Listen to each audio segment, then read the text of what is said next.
मैं आपको इसकी एक एक्टिविटी भी बता देती हूँ अगर मुझे कोई पेज मिल जाए तो सामने।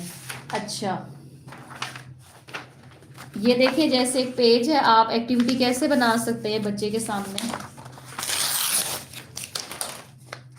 यहाँ पे सिंपल आप टूल्स के सामने वो रखें ऐसे करके, और अब आप उसके सामने ये एक्टिविटी बनाएं। ये देखें ये क्या लिखा है मैंने, ये 10 है और इसके अगर पीछे मैं ये ऐसे करके 7 लिख दूं, तो पहले आपने क्या करना है, बच्चे को यूं शो करवाना है ऐसे करके कि ये कौन सा नंबर है, विच नंबर इज दिस, 10।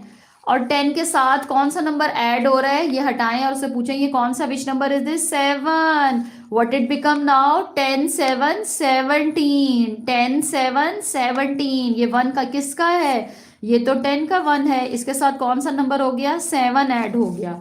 इसी तरह अगर हम इसके साथ ऐसे करके 5 लिख दें तो ऐसे आप इसको एक्टिविटी करवा सकते हैं। Which number is this, 10।